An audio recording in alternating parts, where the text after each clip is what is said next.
E, pessoal, então vamos começar o webinar aqui de gamificação aplicada ao design organizacional. O Gustavo Grilo vai começar. Grilo, o palco é todo seu. Muito obrigado, muito obrigado. Vocês estão me ouvindo bem? 1, 2, 3, legal, beleza. Bom, deixa eu compartilhar a tela aqui. Preparei um mind map aqui para ser um guia da nossa conversa, mas vocês podem me interromper a qualquer momento. Na hora que vocês quiserem falar alguma coisa, tirar dúvida, fazer comentário, compartilhar alguma angústia. Vamos aí. Então, qual que é a ideia? A gente vai falar um pouco de gamificação para org design. Então, a gente vai começar falando de gamificação, né, o que que é, como que funciona, para que que serve, e depois a gente vai falar de como que funciona aí gamificação para org design. O Diego está falando que já tentou usar gamificação para Kudo Cards do Management 3.0. Legal. Então, vou começar falando de gamificação. Vocês estão vendo a tela inteira aí ou a de vocês também corta com essas coisinhas aqui do lado? Vocês estão vendo a tela inteira aí? Cara, eu acho que é a tela inteira. Não sei Tá bom. exatamente qual é a tela, mas eu acho que é a tela inteira. Não, beleza, beleza. É que eu vejo, eu fico vendo a janelinha dos vídeos aqui à esquerda, então eu não sei se vocês veem também, mas aparentemente não. Essa janelinha você pode pôr onde você quiser. Não, eu já joguei de lado aqui. Então vamos lá. Deixa eu começar falando um pouco de mim, assim, né? Eu como eu mesmo. Eu trabalho há 20 anos aí em TI, né? Então a minha carreira inteira foi construída em cima de TI. Só que a minha carreira, eu costumo falar que tem duas vertentes, né? Uma dentro de TI, que eu sempre fui para a área de melhoria de processo, gestão e melhoria de processo de desenvolvimento de software, né? Então, eu sou um péssimo programador, mas eu sei adaptar com o trabalho de todo mundo. Então, essa é uma parte do meu currículo, a outra parte é o meu currículo de jogos, né? Então, no meu currículo de TI tem aí, eu comecei lá em 2000 e pouco aplicando técnicas do PMI, né? Quando o PMBOK estava na versão 2.0 ainda, tentando adaptar para TI. Aí fiz uma pós-graduação em RUP, não sei se alguém conhece, o Rational Unified Process. Fiz formação em Scrum, DAD, SAFe, XP, Kanban. Então, fui estudando, né, e aplicando vários métodos de melhoria de processo em empresas de tudo quanto é tamanho aí pelo Brasil inteiro. E do lado de jogos, né, eu acho que como a maioria aqui comecei jogando Banco Imobiliário, War, aquelas coisas assim. Aí o bichinho do RPG me picou. Aí comecei a jogar RPG na adolescência, Dungeons and Dragons e coisas do gênero. Comecei a desenvolver jogos também de RPG. Ajudei em alguns jogos nacionais. Trabalhei em tradução do D&D, né, para português, quando veio pela primeira vez aqui para o Brasil. Então, sempre fui muito envolvido nessa parte de jogos, né? E essas duas coisas se juntaram quando eu estava na IBM, tentando implementar métodos ágeis em diversas empresas, e me veio aquela angústia de que eu levava o conhecimento, eu levava as metodologias, né, para as empresas, mas não conseguia fazer as pessoas adotarem aquilo, né, transformarem o dia a dia delas em alguma coisa melhor. Então eu sabia que o método funcionava, eu sabia que Scrum, eu sabia que vários métodos aí funcionam, tem boas práticas, eu sabia aplicar isso, né, na empresa, então eu sabia olhar para a empresa e falar, olha, vamos começar por aqui, vamos por ali e tal, mas o que eu vi é que a coisa não andava, chegava um ponto em que todo mundo voltava atrás para fazer as coisas como sempre tinha feito. E eu caí, né, em alguns estudos de gamificação e falei, pô, eu acho que com isso eu consigo transformar essa implementação essa gestão da mudança, né, que acontece quando a gente vai trazer alguma coisa nova para uma empresa, de uma forma lúdica, de uma forma que as pessoas vão talvez aceitar melhor. E aí eu comecei a estudar um pouco mais, tirei uma certificação do Octalysis, que é o framework de gamificação que eu vou falar daqui a pouco, e acabei, por um tempo, saindo de TI e atuando mais com gamificação mesmo. E hoje eu juntei de novo as duas coisas. Então, eu sou responsável pela área de operações de uma startup que desenvolve uma plataforma de gamificação, né, para aplicar gamificação em empresas, em programas de fidelidade, em programas de engajamento de funcionários, enfim. Então, hoje eu meio que juntei as duas coisas e eu também faço game design. Eu também faço gamificação para outras coisas. Então, um dos projetos que eu estou tocando agora é com um grande banco de investimento que faz um projeto de empreendedorismo para escolas públicas. Então, eu estou trazendo um pouco de gamificação para ajudar nisso e desenvolvendo um jogo mesmo, um board game, para explicar os objetivos de desenvolvimento sustentável da ONU dentro do contexto desse programa. Então, que rapidamente aí esse é um resuminho do que eu já fiz até hoje e vamos ao que interessa aí. O que é gamificação?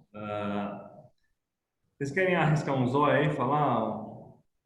Quem está no mudo tira do mudo e alguém quer dar um pitaco, uma definição, um chute, alguma coisa?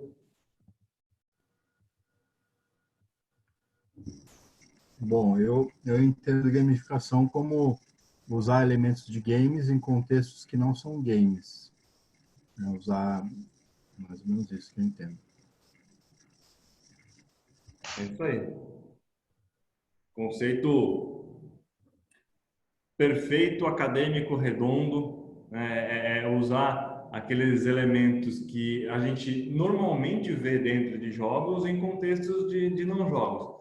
Mas aí, se a gente dá um passo atrás, a gente entende que esses conceitos, esses mecanismos, eles existem em jogos porque eles vieram, na verdade, de outros lugares. Então, eu gosto de chamar... Óbvio que gamificação é um termo bem popular e as pessoas associam e gostam e é uma coisa que chama atenção, mas eu acho que o termo mais preciso seria design comportamental. Ou seja, eu vou desenvolver, vou fazer um design de alguma coisa, pode ser de um processo de uma empresa, pode ser de uma dinâmica de um evento, pensando no comportamento que eu quero gerar, né? Então, gamificação no núcleo ali da coisa é uma mudança de hábitos. Eu vou mudar um hábito, eu vou usar um monte de coisas, um monte de... Porque gamificação, ela está começando a se tornar uma ciência, mas ela é, na verdade, um guarda-chuva que bebeu de várias fontes, né? Desde das teorias de flow, desde o behaviorismo, até mecanismos de copywriting, de persuasão, psicologia. É um grande guarda-chuva que juntou um monte de coisa, mas olhando para o lado prático. Então, assim, eu olho para o jogo, o que o jogo já faz que funciona e eu transporto isso para um outro contexto de não jogo. Então, eu não vou da teoria para a prática, eu vou da prática para a prática, né? Gamificação também tornar alguma coisa que é árida um pouco mais divertida. Então, colocar uma capa interessante em cima de alguma coisa, né? Fazer com que alguma coisa que precisa ser feita, mas é chato, mas não é nada divertido, seja um pouco mais divertido, para que a gente não muda o que é feito, mas a gente muda a nossa abordagem, nossa visão com relação àquilo que está sendo feito. Então, eu posso transformar uma tarefa chata numa tarefa divertida, só mudando como as pessoas que vão fazer aquela tarefa veem aquela tarefa, né? Então, ao invés de ver como uma coisa chata, mecânica, vou ver como uma coisa empolgante, como uma aventura, como uma coisa onde eu vou crescer, vou ter autonomia, enfim, a gente vai aprofundar nisso um pouco mais para frente. E eu queria diferenciar também, o Júlio até falou de jogos sérios, né? Gamificação de jogos sérios. Gamificação, ela não precisa ter cara de jogo, né? E eu acho que o ideal é que não tenha. Por exemplo, quando você abre lá o seu LinkedIn, você está sendo sujeito a diversos mecanismos de gamificação, mas ali não tem cara de jogo nenhum, né? Mas se você olhar ali aquela questão, por exemplo, do perfil campeão, né? Tem uma classificação do seu perfil lá no LinkedIn, que se você obedecer a certos mecanismos, a certos critérios, você tem um perfil campeão que aparece 3 vezes mais nas buscas, mas você tem uma série de mecanismos ali para que você torne o seu perfil melhor. Por quê? Qual é o comportamento que eu quero? Eu quero que as pessoas coloquem mais dados na minha plataforma, porque a minha plataforma vive de vender esses dados para os recrutadores, né, e para quem faz os anúncios. Então, o que eu vou fazer? Eu vou colocar uma barrinha de progresso, e aí quando a barrinha está incompleta, a gente tem aquela sensação de que a gente precisa fazer alguma coisa. Eu vou dar um troféuzinho para quem tem o perfil campeão, né? Então, o troféu, ele é um mecanismo, se a gente for olhar, não é um mecanismo racional, né? Ter o troféu, não ter o troféu, tanto faz. Mas eu me sinto bem, eu gosto de ver aquele troféu no meu perfil, né? Já tem, do outro lado, o mecanismo racional, que é o de fazer com que o seu perfil apareça mais nas buscas. Então, a gamificação também tem essa característica de ser um sistema equilibrado. Eu vou pelo lado emocional e eu vou pelo lado racional também, né? Aí uma crítica que a gente faz à gamificação é que ela doura a pílula, né? Então, é uma ferramenta que pode ser usada para o bem ou para o mal, né? Eu posso pegar uma coisa ruim, uma coisa que não vai fazer bem para a pessoa que está sendo influenciada ali e usar mecanismos de gamificação para tornar essa coisa viciante. Acho que um bom exemplo é o Facebook, o Instagram, que usa mecanismos de gamificação para deixar você grudado ali, né, no feed e passando e vendo o que as pessoas estão fazendo e perdendo seu tempo ali, porque ele quer mostrar propaganda, ele quer coletar dados do seu comportamento ali. Então, a gamificação ela pode ser usada, é uma ferramenta que pode ser usada tanto para coisas boas quanto para coisas questionáveis, né? Que mais? Design comportamental versus aprendizado gamificado é uma outra distinção que eu gosto de fazer. Eu não sei exatamente porquê, mas uma área que tem muitas plataformas, tem muitas empresas atuando, é o de gamificação da educação, né? Então, se você for procurar plataformas de gamificação, de workplace gamification, né? Gamificação de processos de trabalho, você vai encontrar algumas. Agora, se você for procurar plataformas de gamificação de educação, tem uma penca, tem dúzias delas, né? Então, uma coisa é você gamificar o aprendizado. Então, o aluno respondeu certo, eu vou dar um pontinho aqui.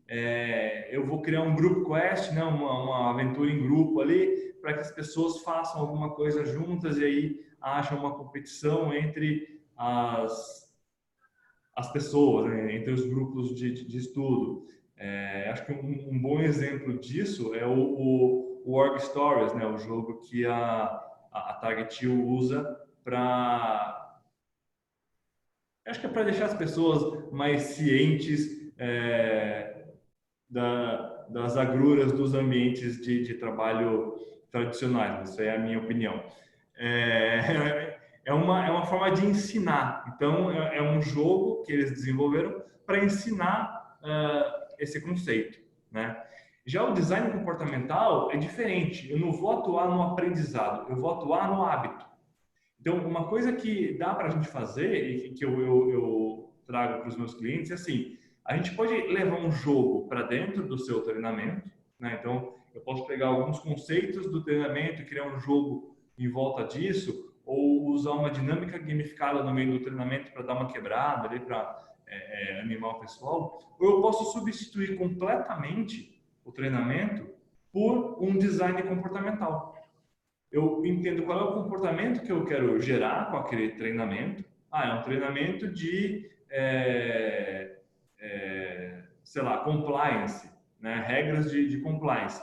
Então, ao invés de eu dar o treinamento e esperar que as pessoas aprendam e lembrem na hora certa, eu vou atuar no comportamento delas no dia a dia. Então, eu vou jogar mecanismos para os momentos onde o compliance tem que acontecer, para que no momento certo elas tenham o hábito adequado. Então, não sei se deu para entender, mas são duas abordagens. Uma é eu uso gamificação para melhorar o aprendizado e a outra é eu uso gamificação para atuar no momento em que eu quero que a pessoa faça alguma coisa diferente. Tá? Deu para entender essa distinção? Não sei se eu expliquei direito. Até aqui alguma dúvida, algum comentário, crítica, angústia, desabafo? Não? Beleza. Sigamos. Agora eu vou falar do framework Octalysis, que é um dos frameworks que eu uso como base para gamificação. Então, se vocês me permitem, eu vou abrir um PDFzinho aqui. Dá um zoom. Peraí, deixa eu ampliar aqui.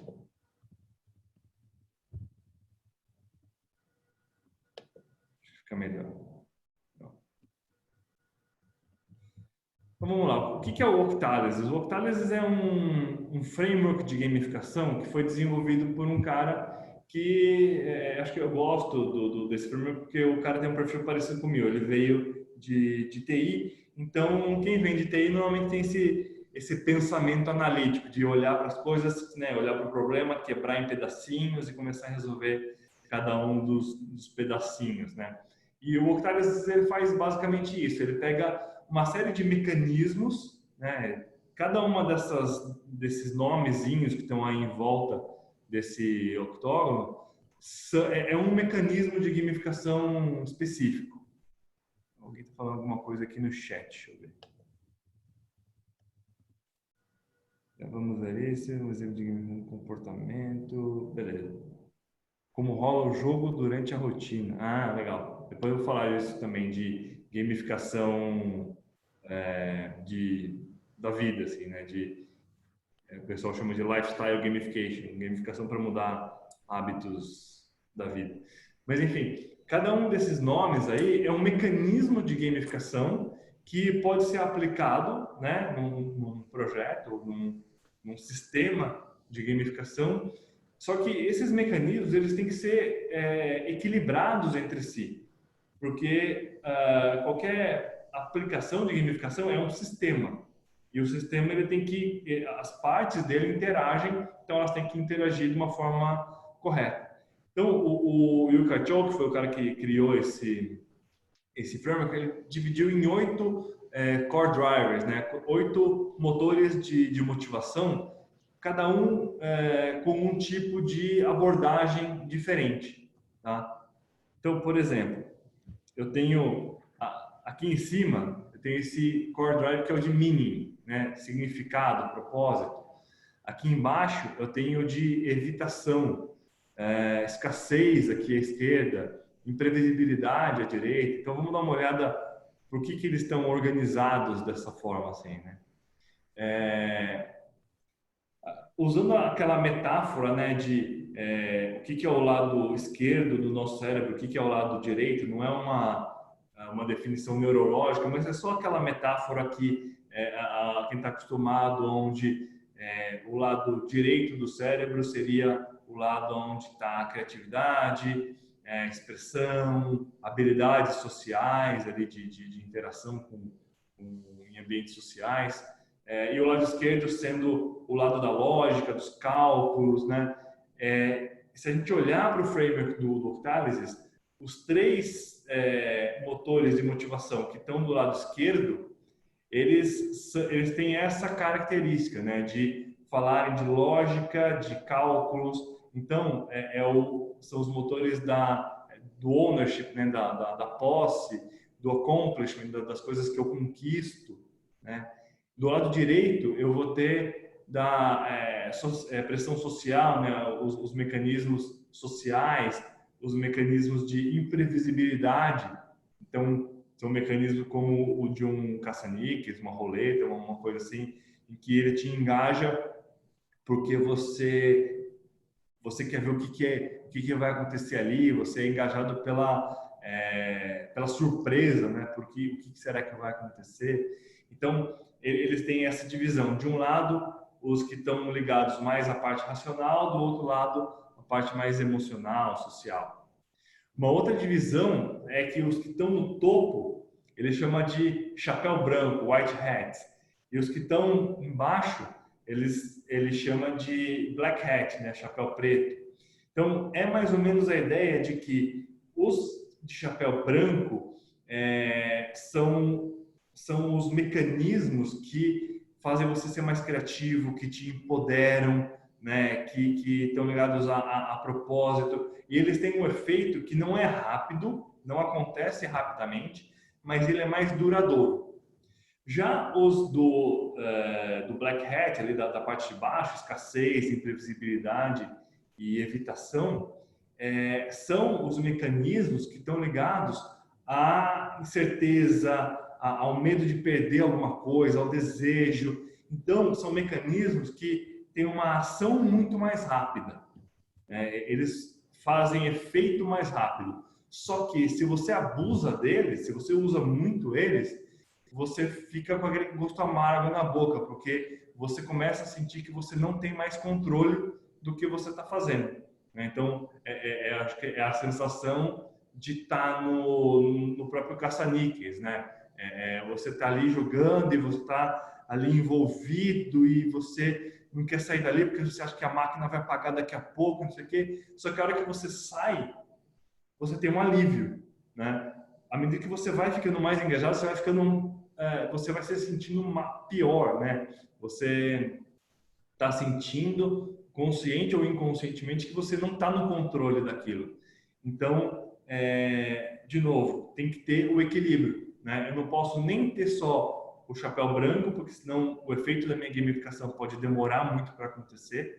Eu também não posso nem ter só o chapéu preto, porque senão eu vou acabar deixando o meu jogador, né, a pessoa que eu quero influenciar, com uma sensação ruim, uma sensação de que ele não está no controle da situação. Então a gente tem que ter o equilíbrio dos dois para poder engajar a pessoa rápido, mas não deixar ela chateada, né? E aí, acho que o coração de qualquer sistema de gamificação é o loop de feedback, né? O que é o loop de feedback? Acho que o exemplo que é mais fácil para todo mundo entender, mas que talvez não seja tão óbvio, é o Mario Bros, né? Então imagina ali, ó, você está andando com o Mario Bros no Super Mario e você passa debaixo daquela caixinha com interrogação, você dá um pulo, ele bate a cabeça, faz um barulhinho e pula uma moedinha.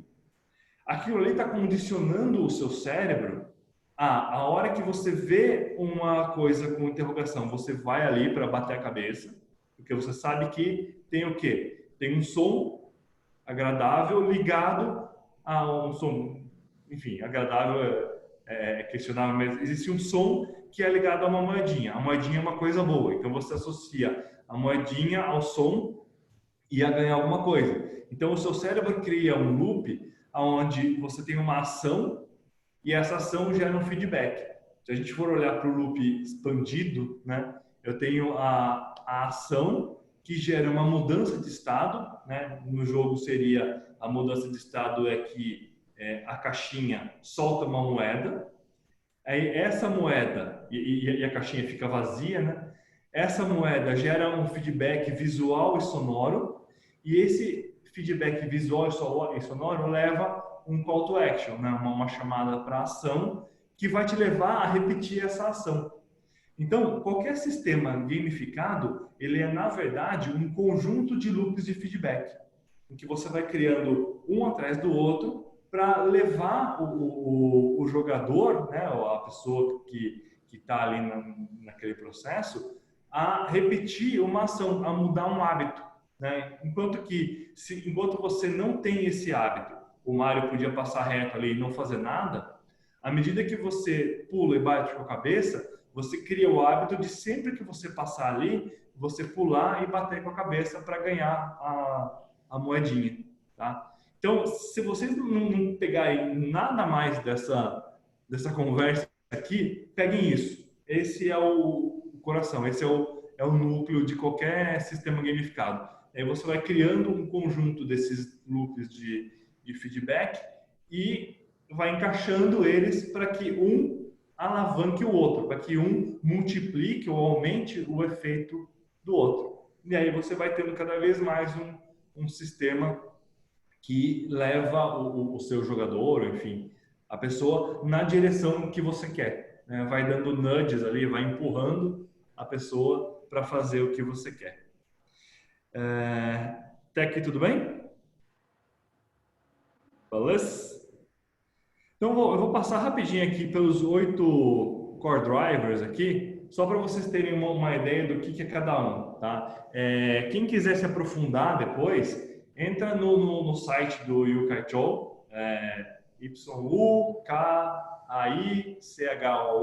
depois eu coloco no chat, e ele tem curso, ele tem audiobook, ele tem um livro bem legal falando em mais detalhes cada um desses mecanismos, como usar, com exemplos, é bem legal. Eu acho que o primeiro e o mais white hat, ali, o mais ligado a uma coisa nobre, é o Epic Meaning and Calling, que é o lá de cima, né? Então, esse aí é aquele, sabe aquele começo de jogo, né? Você comprou o jogo, instalou, começou a jogar, e aí vem aqueles cinematics do começo, que contam uma história onde basicamente você é o único capaz de salvar a raça humana. Você tem alguma coisa especial, você tem uma vocação, a sua vida tem um propósito maior. Então, os mecanismos desse motor de motivação estão ligados a isso, a você fazer alguma coisa maior do que você, tá? O segundo é o de desenvolvimento, de accomplishment, de atingimento de alguma coisa. Isso aí é aquela vontade que a gente tem de ser melhor em alguma coisa que a gente faz, né? Desenvolver habilidades, aprender.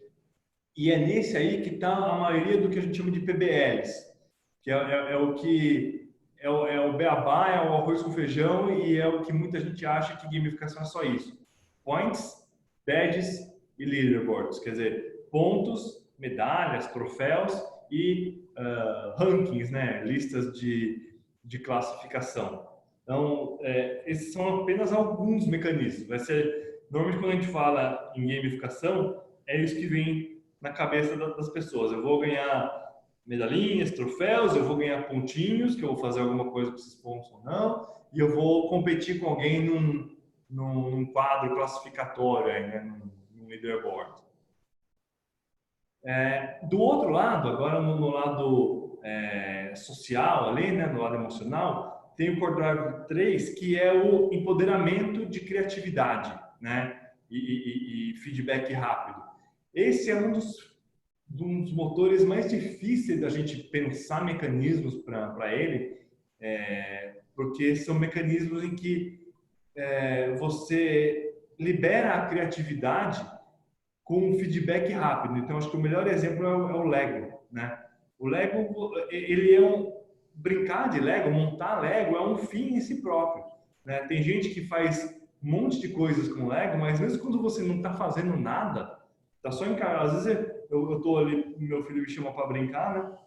Só que ele me chama para brincar e não é que ele quer a minha ajuda, ele só quer que eu fique ali do lado dele. E ele monta as coisas dele. E eu fico ali juntando, às vezes eu monto umas coisas que são só umas coisas bonitinhas ali que eu encaixei numa forma legal. E dá para fazer isso, cara, a perder de vista, né? Então é o que a gente chama de evergreen mechanics, né? São mecanismos de gamificação onde o próprio jogador ele cria o conteúdo para aquilo. Então é um mecanismo que não tem fim. Você cria um mundo e as pessoas começam a interagir naquele mundo. Acho que o The Sims, né, aquele jogo também é um exemplo disso. Cria-se um mundo virtual e você não precisa fazer mais nada. As pessoas vão criando interações, vão construindo coisas, enfim. Do outro lado, né, aí tem o ownership e possession, né?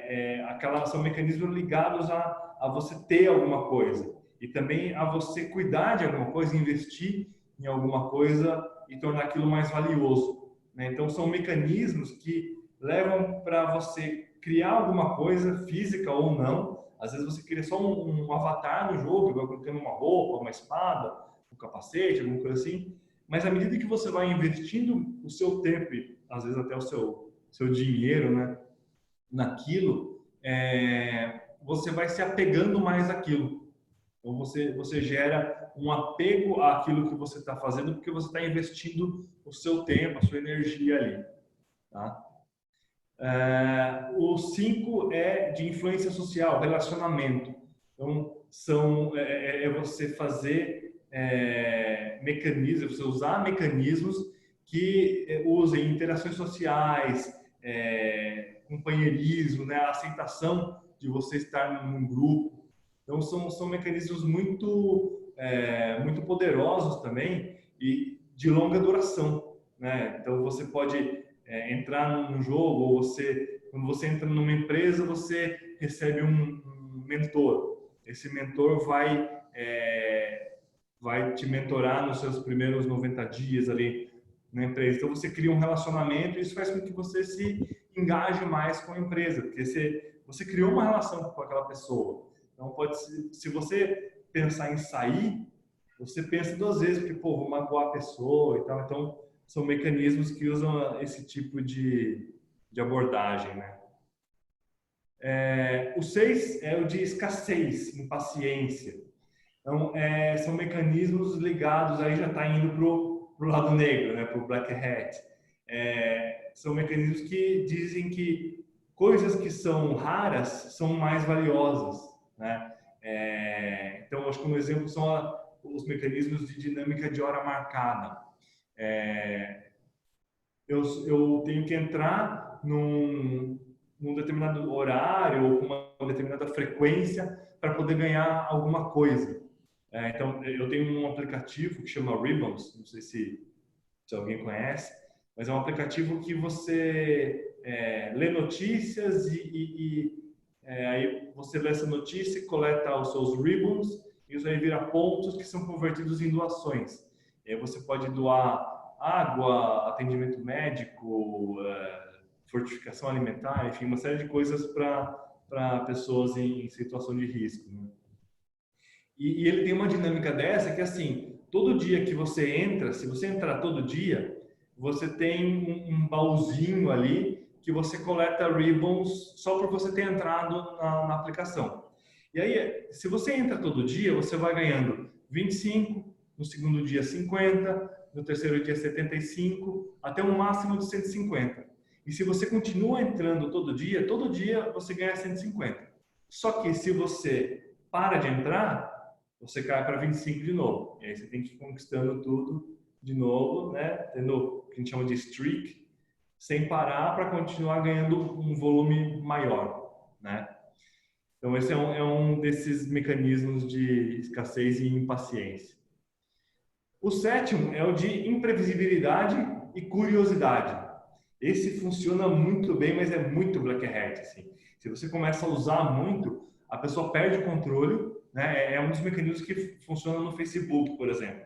Você tem o famoso FOMO, né? O Fear of Missing Out, que é o medo de você perder alguma coisa importante que alguém falou. Então você fica grudado ali e isso está ligado a um mecanismo de curiosidade, né? Caixas de tesouro são mecanismos muito comuns, né? Que você ganha uma coisa, mas você não sabe o que é, e até assinaturas disso, né? Você assina uma caixa de, sei lá, produtos de beleza, e todo mês você recebe uma caixa com amostras grátis de produtos de beleza. Então vem desodorante, vem maquiagem, vem não sei o quê. Só que aquilo gera uma ansiedade. Meu, o que será que vai vir esse mês, né? O que será? Então é muito eficaz, mas é bastante black hat, né? E o último, o oitavo, que é o de perda, ou de evitar perda, né? É aquela coisa de você não perder alguma coisa que você já tem. O nosso cérebro, ele é muito mais afetado pela dor de perder alguma coisa do que pelo prazer de ganhar alguma coisa. Então, é um mecanismo que alguns vendedores usam, né? Você chega na loja, o vendedor somebody love pega o que você quer ver e dá na sua mão, né? Ele faz com que você sinta que aquilo já é seu. E aí você começa a entrar nesse mecanismo de, putz, se eu não comprar, isso vai deixar de ser meu, né? Então, é o mecanismo que está por trás do fenômeno, né, do sunk cost, aí, acho que é custo afundado, custo perdido, que é aquela coisa de que você está jogando no caça-níquel, né? Você está colocando ali e fala, não, mas eu já coloquei tanto dinheiro aqui, acho que se eu colocar mais um pouquinho eu vou ganhar. Se eu colocar mais um pouquinho, então você não quer perder tudo aquilo que você já colocou. Você não quer perder, isso pode ser dinheiro, pode ser esforço, pode ser tempo, pode ser uma série de coisas, né? E aí, como que o Octalysis funciona? Ele pega tudo isso e ele parte de uma análise de como que esses mecanismos estão funcionando e uma análise visual. Então, essa, por exemplo, é a análise visual do Facebook, né? Então, você vê que ali em cima, no mini, tá bem pequenininho, porque ele tem muito pouco, né? Não tem muito significado, não tem um propósito maior, né? Você tá no Facebook. Mas olha o avoidance ali, tem um monte de mecanismo, o avoidance é muito forte no Facebook, né? Olha o escassez não, hoje não tem muito, mas no começo o Facebook usava muito esse mecanismo de escassez porque ele restringiu inicialmente a alunos de Harvard. Depois ele restringiu a alunos de algumas outras faculdades.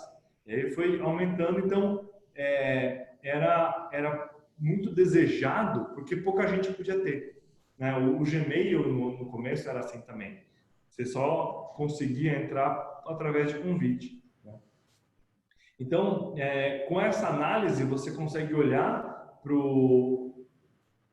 para como que está o seu sistema de gamificação e fazer ajustes, tá? Não existe o perfeito não é o que tem tudo, tá? Mas você tem que olhar para isso e falar, não tem muito black hat, e aí eu poderia equilibrar com white hat, não tem muita coisa só racional, né, que só leva para o lado da motivação extrínseca, né? Eu estou com pouca motivação intrínseca aqui em uso, então você olha e você vai ajustando. Acho que precisa de um mecanismo mais desse tipo, mais aquele tipo, você vai ajustando aí. Tudo bem? Estou falando muito rápido? Estou muito acelerado? Então vamos lá. Deixa eu voltar para cá. Acho que eu falei demais até disso aqui. Então esse é o framework Octalysis. Vou falar então de gamificação em org design. Aonde que isso entra? Aqui acho que a gente pode fazer uma distinção de usar a gamificação de duas formas, né? Primeiro eu vou falar do segundo primeiro, que é gamificar o processo de mudança. Todo o processo de mudança é doloroso. Então a gente pode usar a gamificação, né? E uma das coisas que eu não falei lá do Octalysis é que ele tem 4 fases, né? E, assim como um projeto de mudança de comportamento, de mudança organizacional, também tem fases, né? Eu tenho um começo, aí a coisa começa a acontecer, eu tenho, ou não, às vezes eu nem tenho um fim, né? Mas eu sempre tenho um começo, uma fase de onboarding, e aí uma fase onde a coisa realmente começa a acontecer. Então, o Octavius, ele fala dessas 4 fases: o Discovery, que é a fase em que você vai levar o jogador a descobrir o jogo; o Onboarding, que é a fase de você começar a explicar as regras e o funcionamento do jogo para ele e trazer ele para dentro, para engajar ele de verdade; o Scaffolding, que é o miolo ali, a parte onde a maior parte do jogo acontece; e o Endgame, que é o momento em que o jogador já explorou o jogo inteiro e você precisa dar para ele desafios diferentes para manter ele jogando. Um processo de mudança pode passar por essas 4 fases também, né? Eu posso levar a organização a descobrir o processo, depois e cada uma delas tem uma estratégia diferente que eu preciso usar, né? Se a gente olhar para aquele gráfico do Octavius, eu vou ter um gráfico daquele diferente para cada fase. Eu vou ter mecanismos diferentes que eu vou usar no onboarding, né, em que eu estou trazendo as pessoas para dentro do meu jogo, do que quando as pessoas já estão muito acostumadas, já fizeram tudo, já estão dentro ali, e eu estou no endgame, onde eu estou precisando criar coisas novas para que as pessoas se mantenham sempre engajadas. Então, num processo de mudança organizacional, essa fase do endgame é onde eu vou, por exemplo, selecionar, treinar os multiplicadores, os evangelistas do que eu estou fazendo, né? Então, um uso da gamificação é isso, é eu pegar o processo de mudança e usar a gamificação durante o projeto. Um outro uso todo o processo de mudança é um processo de mudança de hábitos, né? Então, se eu sei quais são os hábitos, eu vou fazer o design comportamental das mudanças que eu quero fazer para incentivar esses novos hábitos, né? Então eu quero que as pessoas façam reuniões, cheguem na hora certa, né? Até foi um exemplo que eu estava falando com o Rodrigo. Eu quero que as pessoas cheguem na hora marcada na reunião porque isso é importante. Então eu posso gamificar isso. Como que normalmente é feita essa gamificação? Chegou atrasado, paga uma multa, né? Eu trabalhei num lugar em que quem era da gerência e executivo pagava, acho que era 5 ou 10 reais por minuto atrasado, e os analistas pagavam R$1 por minuto atrasado, e depois isso ia para uma instituição de caridade que era ali do bairro, né?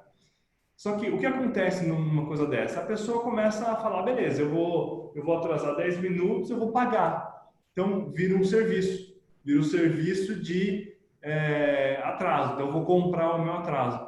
Tem um caso famoso que isso foi feito em escolas, né?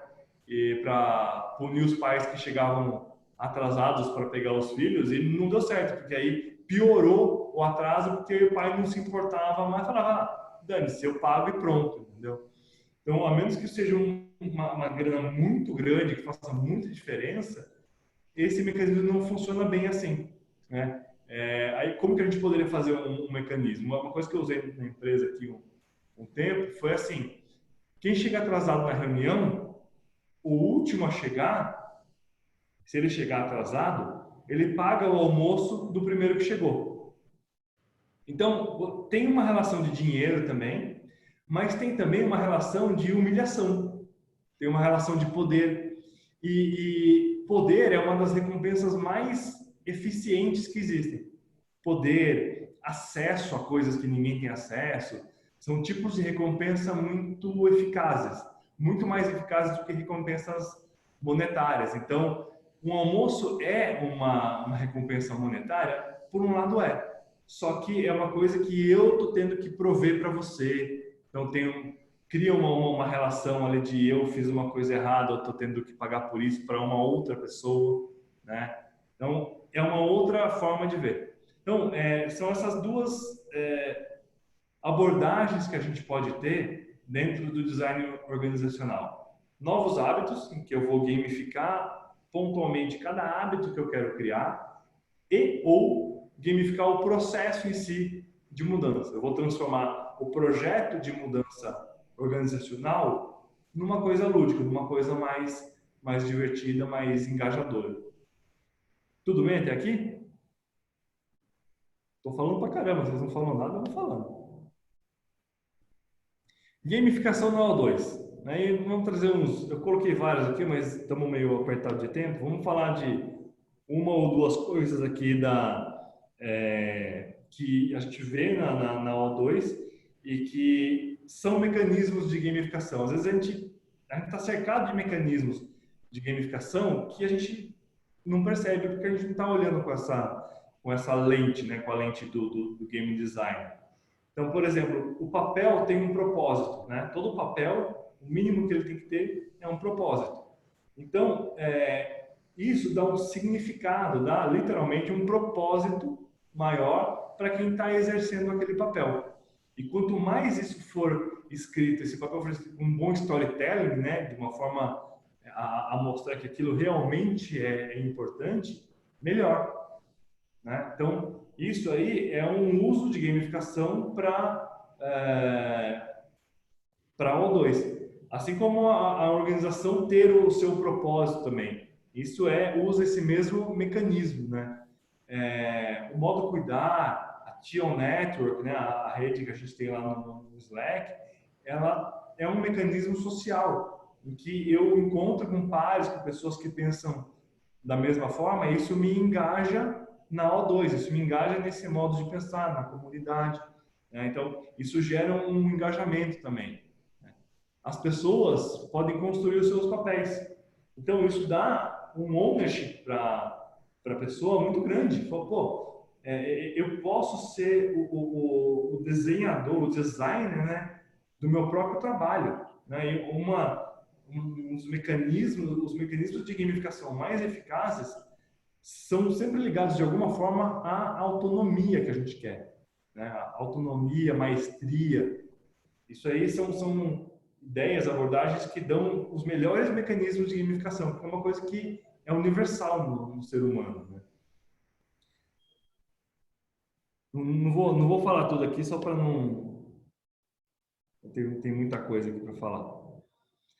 Aí, alguns exemplos, né, de gamificação em geral. Eu fiz uma proposta, tá meio parado, vamos ver se sai, de um colégio que quer melhorar o onboarding dos professores e dos funcionários. E uma das fases desse onboarding é falar de benefícios, falar da história do colégio, né? Que são temas que, para quem está chegando ali, é chato, né? Então, o que eu propus para eles é fazer um org stories, né? Em que uma pessoa sabe uma história completa, as outras não sabem, e elas têm que ir fazendo perguntas para tentar chegar na história completa, né? Fazer isso para ensinar a história, os pontos mais relevantes da história, e para falar da parte de benefícios, de como que as coisas funcionam, né? Uma outra coisa que eu propus para esse colégio também é fazer uma caça ao tesouro para que as pessoas possam conhecer as áreas e as pessoas do colégio, né? As pessoas com quem elas vão interagir. Então, fazer uma gincana, assim, uma caça ao tesouro, em que a pessoa tem que ir visitando as áreas, entendendo, né, face a face ali com quem ela vai trabalhar. Então, isso aí é um exemplo de gamificação usada no onboarding das pessoas. Para a gestão de projetos, isso aí é uma coisa que eu nunca usei, é um projeto pessoal meu que eu estou desenvolvendo, eu quero fazer isso acontecer um dia, que é transformar a gestão dos projetos, né, e até a gestão dos produtos de uma empresa num jogo de aventura. Então, ao invés de chegar o seu gerente e falar, olha, tá aqui o projeto que você tem que fazer, a equipe é essa, ó, tá aqui o cronograma, toca aí. Você tem os jogadores numa taverna, né? Eles formam um grupo de aventureiros e aí eles estão ali na taverna, chega alguém para contratar os serviços deles. Olha, tem uma aventura aqui que precisa fazer isso. precisa dessas habilidades, dessas proficiências, e aí o grupo de aventureiros pega essa aventura e começa a fazer, e aí existem inimigos que eles têm que vencer nessa aventura, que são os milestones do projeto, né? E ao vencer esses inimigos, eles têm conquistas, eles ganham itens mágicos, eles ganham reputação, né?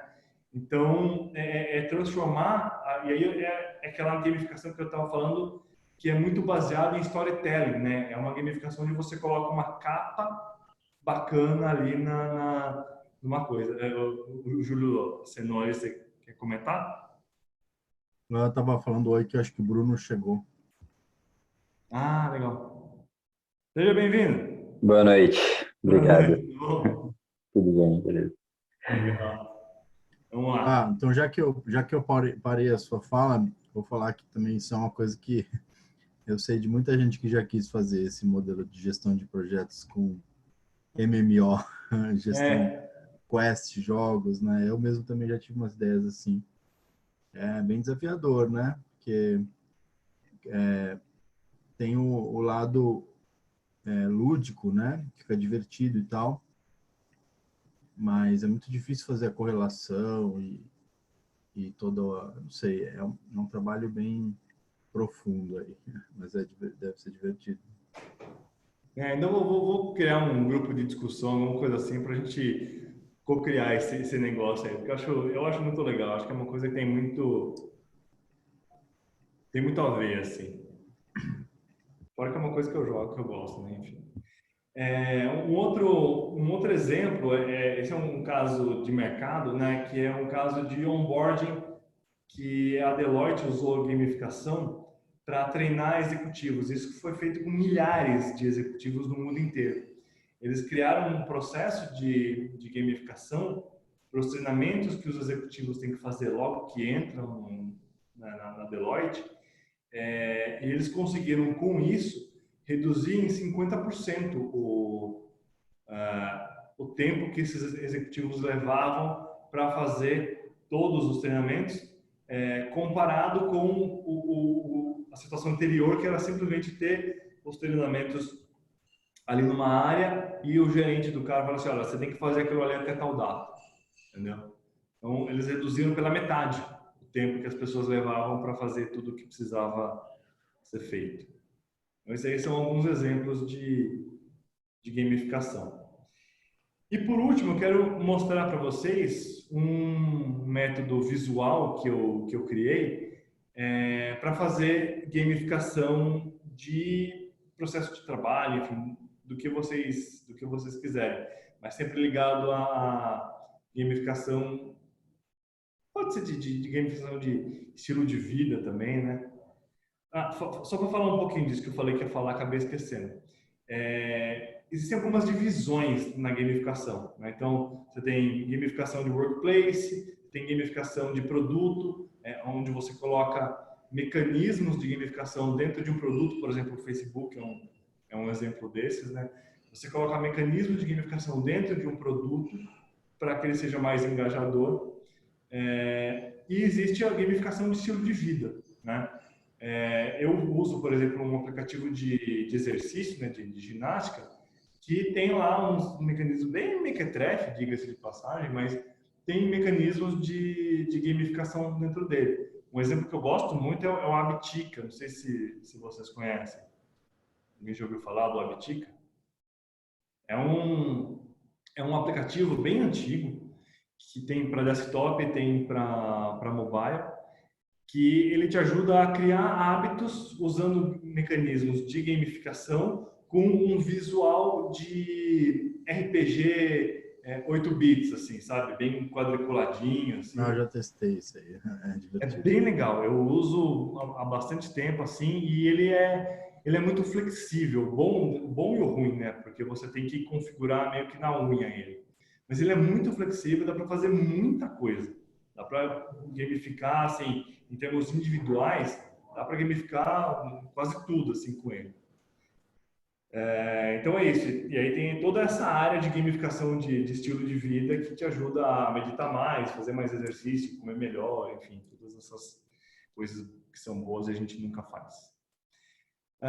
Falando do Canvas aqui, então, qual que é a ideia dele? Tá na moda Canvas, então resolvi fazer o meu. Você vai dar lá em cima um nome para o seu projeto. Eu tenho a primeira raia ali, onde eu vou definir quem são os meus jogadores. Tá? É uma definição que pode ser tão detalhada ou tão superficial quanto você quiser. Você vai criar esses post-its aí, vai escrever. Infelizmente, isso não é uma plataforma online. Um ilustrador amigo meu que me ajudou a fazer isso, mas a ideia é você imprimir isso em papel e escrever mesmo, né? Então você vai colocar ali em cima quem são os jogadores com quem eu vou trabalhar. Essa é a primeira fase. Você define quem que são as pessoas que você quer que sejam seus jogadores, que você vai influenciar com essa gamificação, né? Quem são os stakeholders desse projeto. Você coloca lá uma persona, um tipo de jogador, e aí pode ser tanto um tipo comportamental, tipo um DISC, um MBTI, alguma coisa assim, quanto seguindo a tipologia do Bartle ou alguma outra tipologia específica de jogos mesmo. Né?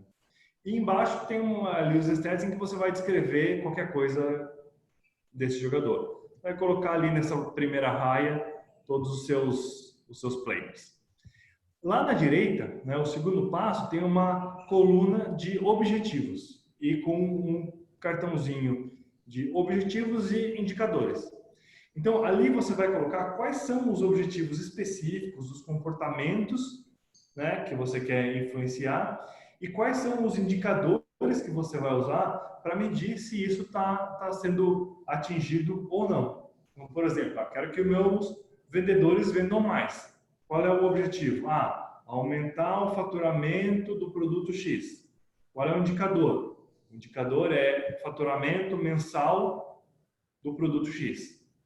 Então, ali você vai colocar especificamente o que você quer atingir. Então, você colocou quem são os jogadores e quais são os objetivos. As outras 3 colunas, eu fiz um resumo ali das fases do Octalysis. Eu resumi para 3. O onboarding, o scaffolding e o endgame. Para cada uma dessas fases, você vai ter mecanismos específicos. Então, deixa eu dar um zoom ali, que esse post-it dos mecanismos ficou pequenininho. Acho que aqui dá para ver melhor, né?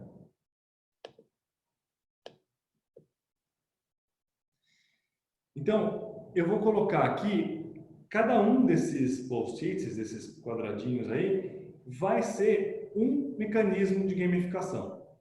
Então, aqui em cima, eu coloco qual é o objetivo dele. Tá?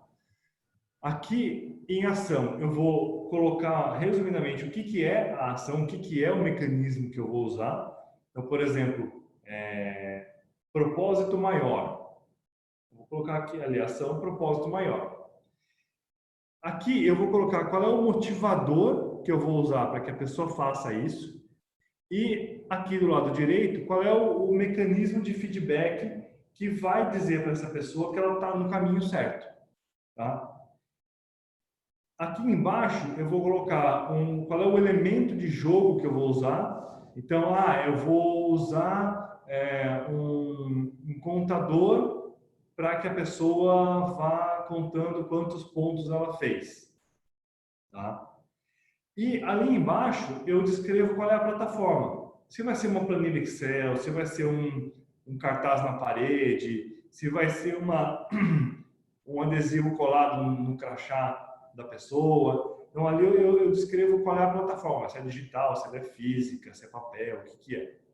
Tá?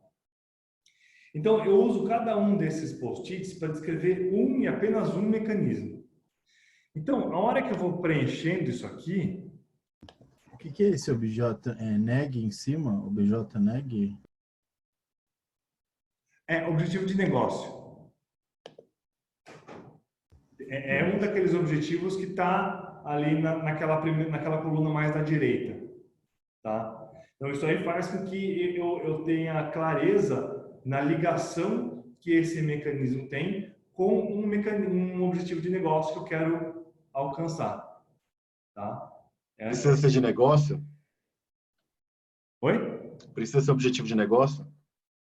Não, não. É que eu acabei fazendo isso pensando em gamificação de workplace, né? Mas pode ser qualquer objetivo. Tá. O propósito disso é fazer essa ligação, ter uma rastreabilidade entre esse mecanismo e um objetivo, para que a gente não crie mecanismos só porque são bonitos, divertidos e legaisinhos, entendeu? Que é uma coisa que, infelizmente, eu vejo muito em projetos de gamificação. Então, esse Canvas, a ideia é que em algum momento você vai ter um quadro com várias desses post-it colados e você vai poder visualmente entender o seu sistema. Você vai poder olhar para ele e falar, na fase de onboarding, a minha estratégia é essa e os mecanismos que entregam essa estratégia são esses aqui. E você vai conseguir ver a interação entre eles. Olha, aqui eu estou dando um ponto e aqui eu estou tirando. Então, por que isso é importante? Deixa eu dar um exemplo, né? Nesse projeto aí de empreendedorismo para a escola pública, uma das coisas que a minha cliente falou é assim, é difícil a gente pegar os mentores, né, que trabalham nesse banco de investimento, que são executivos, a gente que tem agenda bem concorrida, e valorizar eles, para que eles não vejam aquilo, e principalmente que os superiores deles não vejam que eles estão deixando o trabalho de lado para fazer alguma coisa, né? Então, esse era um objetivo. E ela falou assim, eu acho que uma coisa boa seria, por exemplo, dar um day off para essas pessoas, né? Eu vou dar um day off para que ela vai trabalhar lá, ela vai ajudar, vai fazer o voluntariado dela e ela vai ganhar um day off. A hora que você olha para isso dentro de um sistema de gamificação, isso é ruim, porque isso vai jogar primeiro, contra o propósito, né? Eu estou fazendo um voluntariado, eu não posso ter uma contrapartida, senão quebra o meu propósito. Eu estou fazendo aquilo para tirar um day off, não porque eu acho que é uma coisa importante. Um mecanismo pode atrapalhar o outro, né? Oi? Um mecanismo de jogo pode atrapalhar o outro, né? Invalidar o outro, né? Exato, exato. Então, eu tenho um mecanismo que vai dar propósito, que é o voluntariado, e aí eu estou dando um day off que está quebrando esse propósito. E pior, né? Você precisa que esse voluntariado seja valorizado pela organização. A hora que a organização vê uma pessoa tirando um dia para fazer o voluntariado e ainda tirando um outro dia para descansar, piora a visibilidade, né? Então, o que eu sugeri é dar um token, né, algum objeto que a pessoa sempre esteja carregando com ela, um caderno, alguma coisa assim, que mostre que ela é um voluntário. Então, isso vira uma medalha, vira um badge of honor ali, né, uma medalha de honra. E aí você pega o fato dessa pessoa ser um voluntário e alguém muito de alto escalão valoriza isso. Você pega um CEO e faz com que esse CEO vá ter um jantar com os voluntários. Que cada voluntário ganhe 15 minutos de café com o CEO, né? Isso é uma coisa que dentro da organização é muito bem vista. Vale mais do que dinheiro, mais do que qualquer dinheiro, né? A minha cliente estava contando de um cara que ficou super emocionado porque na última edição desse programa o CEO foi num dos dias e o cara conseguiu tirar uma foto com o CEO. É uma coisa que não custa nada para o CEO, não custa nada para a empresa, mas tem um puto do engajamento. Pegou autógrafo? Ele pegou autógrafo também? Tipo isso. O cara é uma celebridade, eu tô ali, fez a sua foto com a celebridade. Então, esse Canvas é uma maneira de você olhar para um sistema de gamificação e entender os mecanismos que estão interagindo um com o outro. Óbvio que isso pode ser trocado por um grande quadro branco, né? Mas assim é muito mais bonitinho, mais legal. Bacana, O bacana. Canvas já é um mecanismo de gamificação. Né? Canvas é uma. Não, é total. Aqueles canvas preto e branco lá do Business Model, não. Aquilo ali é chato Tem pra que ser caramba. Mas esse colorido. Eu fiquei com vontade de fazer mesmo. tá vendo? Funcionou. Grilo, É que eu botei um de start, eu não consegui clicar, tava querendo clicar. Grilo, vamos abrir para perguntas, cara? Vamos aí, vamos aí. Eu vou mandar esse canvas para todo mundo, tá? Depois eu compartilho com vocês. Maravilha. Compartilha o Canvas e compartilha também a apresentaçãozinha aí, seria legal. Claro, consegue baixá-la em PDF. Pessoal, perguntas. Perguntas, quer parar de compartilhar? A gente faz um bate-papo aqui para fechar. Perguntas, comentários, enfim, quem gostaria de contribuir, a gente tem ainda mais 15 minutinhos, 13 minutinhos. Bom, eu queria mostrar uns livros aqui que eu curto muito de gamificação. São minhas bases, que é o Game Storming, é um deles. Ele tem uma definição muito bacana de jogo, que são 5 princípios, né? São 5 bases, né? Eu gosto muito dessa definição e acho que complementa bastante com a da Octalysis, que eu conheci um pouquinho também. Mas basicamente tem que ter artefatos, objetivo claro, limites bem definidos, temporais e espaciais, regras peraí, que eu falei? Artefatos, objetivos, regras e a história, né? É a narrativa em si, né? Então esse livro aí. Sucesso de público. Sim, ele é legal porque ele tem vários jogos para criar jogos, dinâmicas colaborativas para você usar, dinâmica de grupo, e tem coisa tirada de vários outros lugares, tipo Dragon Dreaming, Art of Hosting, Design Thinking, que tem vários desses processos que já usam jogos, né? Então, e o meu outro livro de cabeceira é esse aqui, ó, A Arte do Game Design. Já assisti. Um clássico. É muito bom. Ele sugere lentes, né? Então você tem várias lentes no livro que você pode usar para avaliar o seu jogo. Isso que é legal. Aí você vai construindo e evoluindo o seu jogo com base nessas lentes. E aí cada lente traz perguntas para você fazer para o seu jogo ou para si mesmo, né? E aí eu achei legal hoje, justamente eu estava pensando sobre isso, e eu achei um aplicativo de celular que traz as lentes para você poder consultar rapidinho. Na faixa. Muito bacana, eu gostei muito. Esse livro é caro pra caramba. Qual o nome do aplicativo, Júlio? Você procura a The Art of Game Design, né, do J.S. Shell, e o aplicativo é um companion, ele traz as perguntas, é muito foda, assim, muito, ó, é esse aqui, ó. Não sei se dá para ler. Show. Aí você tem as perguntas, assim, isso é bem bacana. E eles vendem também no esqueminha de cartas, né, para você poder usar. É legal que você pode pegar uma aleatória e tal. Eu já usei essas perguntas em reuniões, assim, para instigar as pessoas também a pensar sobre aquelas questões desafiadoras que geram reflexão, sabe? Nossa, são muito boas. Mesmo que não seja um jogo que você está avaliando, seja um negócio, um processo, ou até mesmo uma definição de propósito, né? Trazer essas perguntas me ajuda bastante. Cara, eu queria dizer que eu gostei muito da apresentação também. Eu acho que foi um puta resumo legal aí. E esse framework também parece bem fácil de usar. Estou a fim de fazer uns testes. Quero descer aí. Entra lá, eu vou colocar aqui o nome do cara. Põe o site do Octalysis aí, que é legal. E se você tiver subir o seu Canvas para um Google Drive, a gente põe o link também. E quando a gente subir para o YouTube esse vídeo, a gente coloca os links no vídeo também. Beleza. Perguntas? Mais uma pergunta? Eu queria dizer que eu cheguei atrasado, eu não sabia que ia chegar atrasado, foi mal. Acho que a agenda foi um horário errado por causa do fuso horário do meu celular, enfim. E foi mal aí, então, por ter chegado atrasado. Eu não sei exatamente o que foi dito, né, já, mas eu fiquei com uma pergunta, e que era sobre aquele canvas do jogo.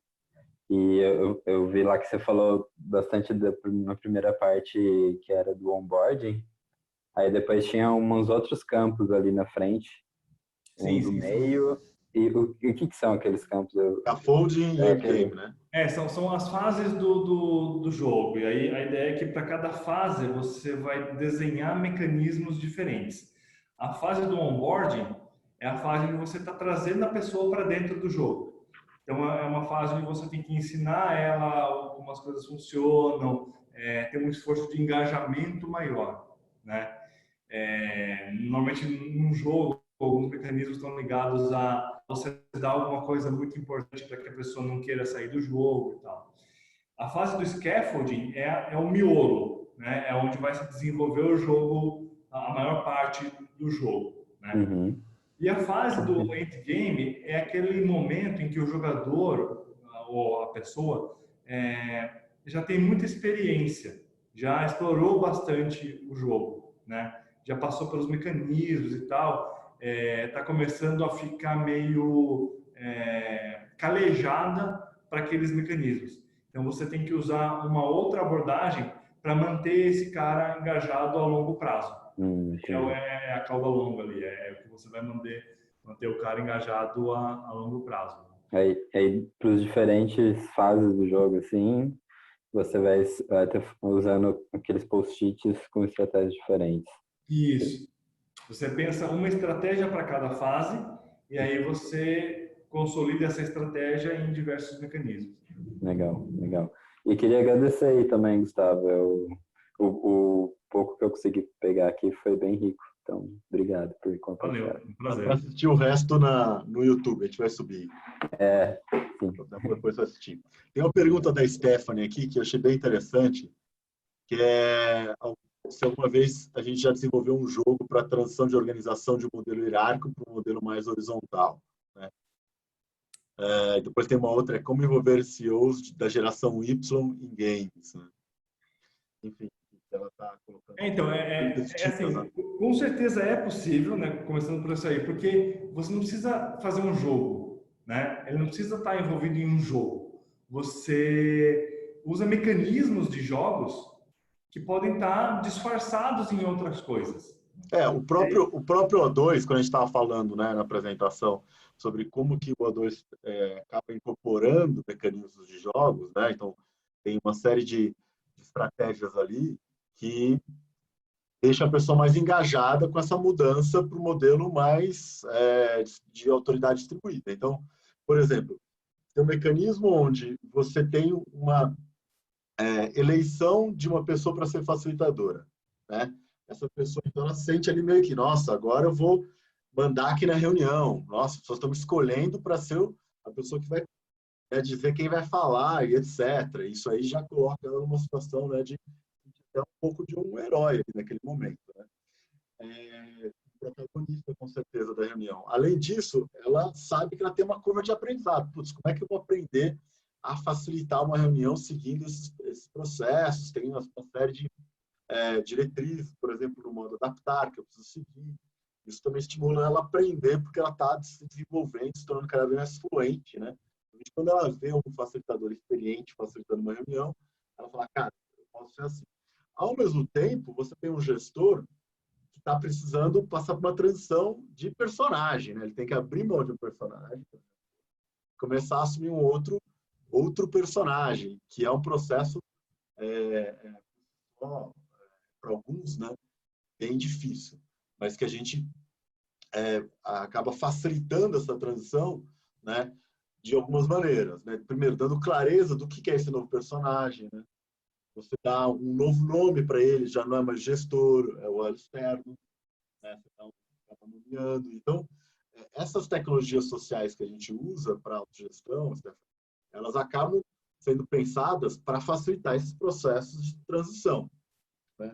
Inclusive, se você tivesse no O2 um elo externo, né, que é um papel que já vem lá na estrutura do O2, com muito pouca autoridade, por exemplo, sem autoridade de convidar pessoas para fazer parte dos papéis do círculo, provavelmente seria uma mudança muito drástica do gestor, né, para esse novo personagem aí, para essa transição. Você está convidando o cara a assumir um outro papel, e ele fala, cara, então, mas eu não vou ter absolutamente nenhuma autoridade aqui, né? Porque, enfim, então, só a gente ter criado um externo com uma autoridade um pouco maior, assim, do que outro papel no círculo, que não tem, por exemplo, a autoridade de convidar pessoas, né, de alocação, isso já facilita um pouco essa adoção. Então, na verdade, esses mecanismos de jogos, eles estão embutidos, mesmo quando a gente não nomeia eles estão lá, né, porque a gente foi pensando baseado no que é mais fácil, que é mais difícil. Não Até os modos, né? Hã? Nos modos de reunião. Os modos de reunião, parece uma coisa meio de jogo, né? Vamos começar agora o modo de reunião, parece uma fase. Quando a gente começou a pensar progressão, né? Você percebe bem a progressão, uma tensão por vez. Uma tensão por vez. Você fala, eu consegui processar 15 tensões, você dá uma sensação de achievement. O número de tensões processadas por reunião é praticamente um jogo, né? A galera fala, não, essa reunião processou 7, a reunião 10. Pula a galera. Mas quantas de adaptar, né? Quantas de adaptar? Né? Quantas de adaptar, tem várias exato. coisas. Quando a gente começou a pensar no O2, a gente queria dar mais cara de jogo ainda, né? Então ia ter o Gamebook, que seria hoje, o Gamebook basicamente são os metacortes, né? Mas naquela época a gente queria chamar de Gamebook, a gente queria dar uma roupagem maior ainda. Só que a gente... Roguebook também, né? Roguebook, era o Roguebook, que era o livro do agente de mudança e tal. Então era mais nessa linha aí que o Grilo falou de como que dá uma roupagem de aventura para gestão de projetos, né? A gente queria fazer isso para o O2 de uma roupagem mais explícita de jogo. Mas a gente acabou voltando atrás, assim, dando espaço para trás, não, menos. A gente sabe que a geração, e aí tem tudo a ver com a segunda pergunta da Stephanie, né? Uma geração mais antiga, né? Baby Boomer, não falando gerações, falando Baby Boomer, né? Os Boomers. Os Boomers não têm a mesma intimidade, em grande parte, estou generalizando, né? Mas muitos Boomers não têm a intimidade com jogos, né? Como as gerações posteriores. E, portanto, essa roupagem para o O2, a gente achou que ia tornar mais difícil o O2 ser levado a sério pelos Boomers, né? Então, a maneira como eu responderia a sua pergunta, Steph, de como eu vou ver CEOs das gerações mais antigas em games, uma das maneiras é não falar que é um game, não dar roupagem ao game. Você usa os mecanismos de gamificação, mas sem dar roupagem. Hacking cultural. É uma forma de hacking, né? É isso aí. Porque se você coloca um jogo, beleza, é um jogo. Tem gente que gosta, tem gente que não gosta. Agora, se você tira essa capa de jogo, mas usa os mesmos mecanismos ali dentro, eles vão funcionar do mesmo jeito, né? Só que não vai ter cara de jogo.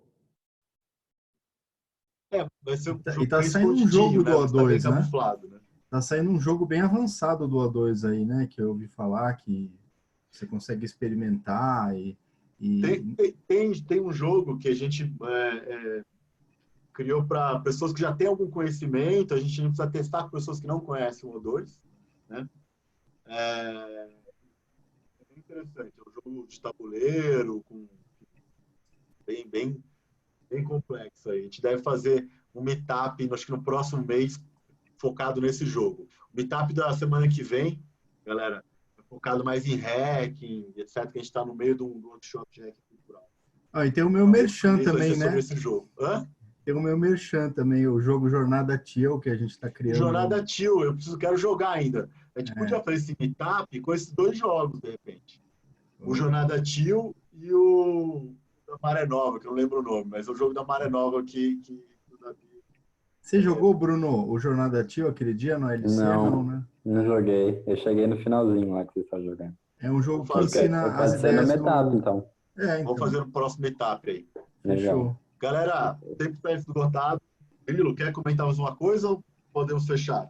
Não, eu acho que só estou à disposição aí lá no Slack. A hora que vocês quiserem conversar mais coisa, eu estou totalmente à disposição aí, galera. Muito Maravilha. obrigado. Pô, vamos fazer um subgrupo lá de gamificação, se é que já não tem, né, um canal. Não, não tem canal de gamificação, não. Se você quiser criar, Pô, fica à eu vontade, super convida a topo. gente. Legal. Talvez o Davi se empolgue para colocar mais atualizações do jogo lá. Porque ele sempre gosta de feedback, cara. Ele já está na versão 1550 daquele jogo. Legal. Galera, Muito Valeu. bom. um abraço para Obrigado. todos. Valeu, Rod. Valeu, Tchau, Digão. Tchau. Tchau, gente.